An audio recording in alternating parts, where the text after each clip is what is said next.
झारखंड के हजारीबाग में ड्रोन की जब्ती और पाकिस्तान द्वारा सीज फायर उल्लंघन पर बीएसएफ के डीजी नितिन अग्रवाल ने कहा कि 1 वर्ष में हमने अब तक 1000 किलो हीरोइन जब्त की है। हथियार भी पकड़े गए हैं, जिनमें पिस्तौल, मैगजीन और कुछ राउंड है। हमारी जो चौकियां और बॉर्डर पोस्ट है, वहां पर सतर्कता रहती है। अगर कोई सीज फायर का उल्लंघन होता है तो हम तुरंत कार्रवाई करते हैं। अभी तक तकरीबन 1000 किलो हेरोइन हमने पकड़ा है इस 1 वर्ष में। इसमें कुछ में हथियार भी आए हैं, पिस्टल्स और मैगजीन्स और कुछ राउंड्स ये भी आए हैं। देखिए, हम लोग जो हमारी चौकियां हैं, बॉर्डर आउटपोस्ट हैं, उन्हें हम लोग हमेशा अलर्ट रहते हैं।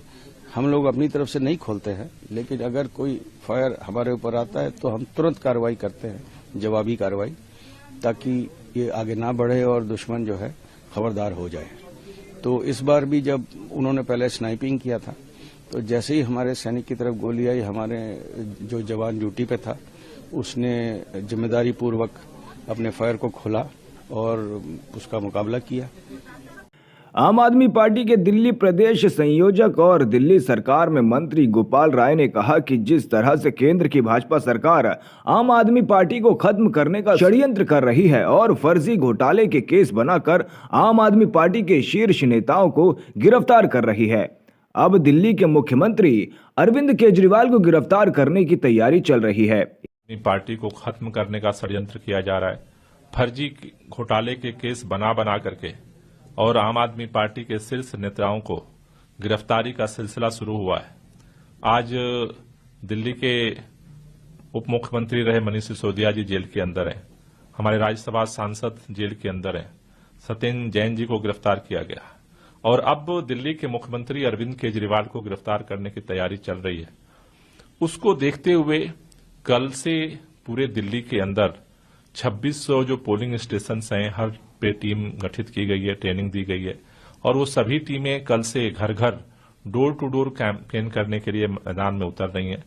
मैं भी केजरीवाल, ये सिग्नेचर कैंपेन कल से शुरू हो रहा है, जो 20 दिसंबर तक चलेगा। घर घर जाकर के सिग्नेचर किया जाएगा, उनसे सवाल पूछा जाएगा कि जिस तरह से भाजपा षड्यंत्र कर रही है और उसमें अब मुख्यमंत्री को गिरफ्तार करके दिल्ली को ठप करना चाहती है, ऐसी परिस्थिति में दिल्ली के लोगों की क्या राय है कि गिरफ्तारी के बाद उनको इस्तीफा देना चाहिए या जेल से सरकार चलानी चाहिए।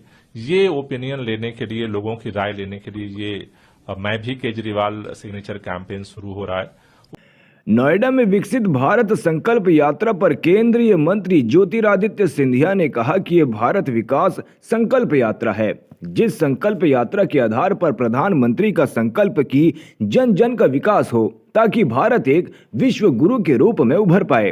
भारत विकास संकल्प यात्रा है, जिस संकल्प यात्रा के आधार पर प्रधानमंत्री जी का जो विश्वास, उनका संकल्प कि देश देश की जन जन की प्रगति हो, विकास हो, ताकि भारत एक विश्व गुरु के रूप में उभर पाए। चाहे वो प्रधानमंत्री आवास योजना हो, प्रधानमंत्री गरीब कल्याण अन्न योजना हो, उज्ज्वला योजना हो, शौचालय योजना हो, ड्रोन दीदी की योजना हो, हमारा आयुष्मान भारत की योजना हो, हर सुविधा जन जन तक पहुंच पाए, ताकि 140 करोड़ जनता हमारी भारत की, इस भारत का सपने को संकल्प में परिवर्तित करके सिद्धि तक हम लोग ले जाएं। राजस्थान के सीएम अशोक गहलोत ने कहा कि एग्जिट पोल चाहे कुछ भी कहे, राजस्थान में सरकार कांग्रेस की बन रही है। भाजपा 5 राज्यों में से किसी में भी नहीं जीत रही। इस बार राजस्थान सरकार दोहराएगी। 5 राज्यों में बीजेपी कहीं नहीं आ रही है।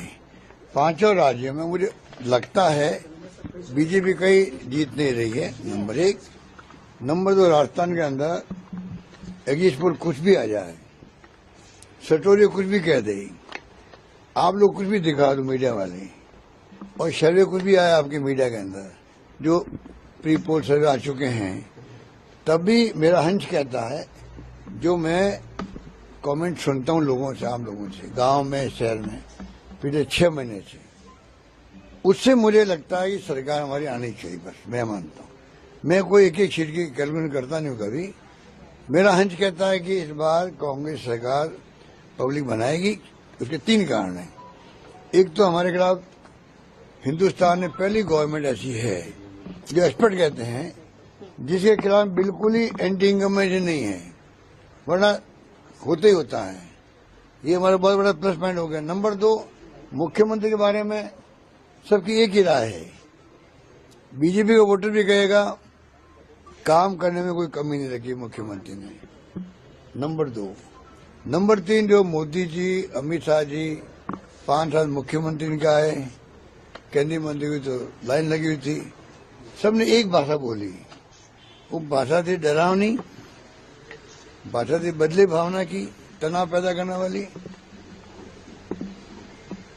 जो भाषा बोल रहे थे वो किसी को पसंद नहीं आ रही थी। और मुझ पे तो धावा बोल दिया, क्योंकि सरकार गिरा नहीं पाई मेरी।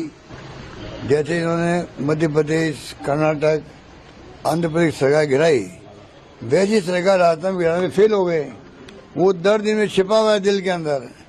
इतने सोच समझ के सबने जैसे कोई प्लानिंग की हो दिल्ली बैठ करके कि किसी भी तरह हमें राजस्थान की सरकार को इस बार रिपीट नहीं करना देना है। उत्तर प्रदेश विधानसभा में पेश किए गए अनुपूरक बजट पर उत्तर प्रदेश के उप मुख्यमंत्री ब्रिजेश पाठक ने कहा कि अनुपूरक बजट उत्तर प्रदेश के सर्वांगीण विकास के लिए है। विभिन्न परियोजनाएं हैं जिन्हें हम पूरा करेंगे। विपक्ष पटरी से उतर गया है और उनके पास कहने के लिए कुछ नहीं है। देखिए, अनुपूरक बजट उत्तर प्रदेश के चतुर्मुखी विकास के लिए, डेवलपमेंट के लिए है। विभिन्न योजनाएं हैं, उनको हम पूरा करेंगे। 60 वर्ष से ऊपर की माताओं बहनों को हम निःशुल्क रोडवेज में यात्रा का प्रावधान किए हैं। अयोध्या को वर्ल्ड क्लास सिटी, इसके अलावा किसानों को सिंचाई के लिए निःशुल्क बिजली का भी प्रावधान किया गया। इसलिए विभिन्न विभागों को समन्वय स्थापित करके उत्तर प्रदेश राज्य को नंबर 1 पर लाने के लिए हम लोग काम कर रहे हैं। विपक्ष डिरेल्ड है, उनके पास कहने को कुछ नहीं है। क्या कहेंगे, वो अच्छा कर रहे हो। वायनाड में कांग्रेस सांसद राहुल गांधी ने नए ब्लॉक इकरा अस्पताल सुल्तान बाथरी के उद्घाटन कार्यक्रम में अपने संबोधन में कहा कि हमारे देश में बहुत सारे अस्पताल पूरी तरह कॉरपोरेट मशीन के तौर पर काम कर रहे हैं, जो अच्छा ट्रेंड नहीं है। राष्ट्रीय स्तर पर हमें स्वास्थ्य सेवाओं के बारे में अलग सोच की जरूरत है। केंद्र सरकार को गरीब लोगों को बहुत कम लागत पर स्वास्थ्य सेवाएं उपलब्ध करानी चाहिए। हमने राजस्थान में इस दिशा में काम किया है। अगर 2024 में हम सत्ता में आते हैं तो हम पूरे देश में इस तरह की पहल लागू करने की कोशिश करेंगे। It's an honor for me to inaugurate the new diagnostics block of this hospital. I hope many people benefit from this hospital, are able to cure themselves, are able to take benefit and advantage of this hospital. I travel around India quite a lot, and I notice that the biggest victims of medical tragedies are poor people, because if you have money, you can always get treatment in a good hospital. You can always go to a fancy hospital and get treatment. But if you are poor and you get cancer, or a relative gets cancer, or you get heart disease, or a relative gets heart disease, then you really, basically your life is over. So I'm happy to see that this hospital does treatment for poor people, does it on a charity basis, and has a sensitive approach. A lot of hospitals are run purely like corporate machines, and I think that's not a good trend in our country. So I'm quite happy to see that during COVID, this hospital played a very important role, and that they help poor people with free dialysis and other treatment. I think at the national level, we need to rethink the way we think about healthcare, and I think one of the guarantees that the national government should think about giving its people is healthcare at really low cost, especially to the poor people. We have done some work on this in Rajasthan, and hopefully if we come to power in 2024, we will try and implement these type of ideas across the nation. Thank you very much for having me here. It's always an honor and a pleasure. As I was saying yesterday, Wayanad for me is like coming to visit family members.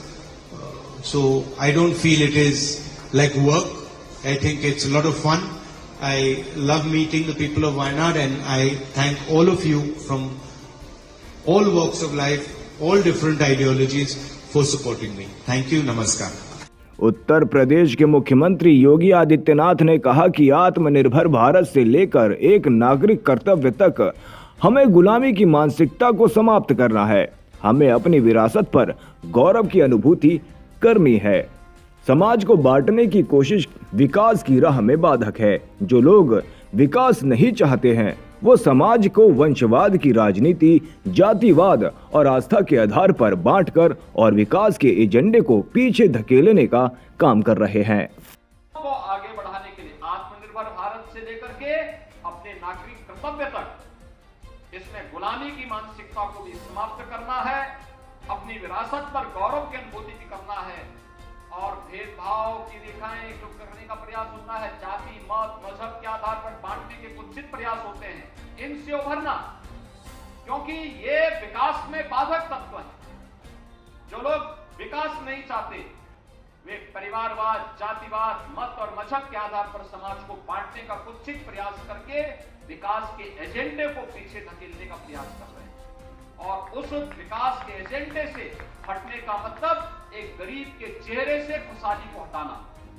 ये जो योजनाएं हैं, इन योजनाओं का लाभ प्रधानमंत्री आवास योजना हो, स्वच्छ भारत मिशन में शौचालय उपलब्ध, हर गरीब परिवार के घर में शौचालय उपलब्ध कराने की योजना हो, जनधन अकाउंट की योजना हो, आयुष्मान भारत की योजना हो, पीएम स्वनिधि योजना हो, ग्रामीण क्षेत्र में पीएम स्वामित्व की योजना हो, मुख्यमंत्री आवास की योजना हो, हर गरीब के पास अपना राशन कार्ड हो, या फिर और भी तमाम अन्य योजनाएं जितनी भी हैं, योजनाएं पहले क्यों नहीं चली? देश तो वही है, आय के स्रोत भी वही है।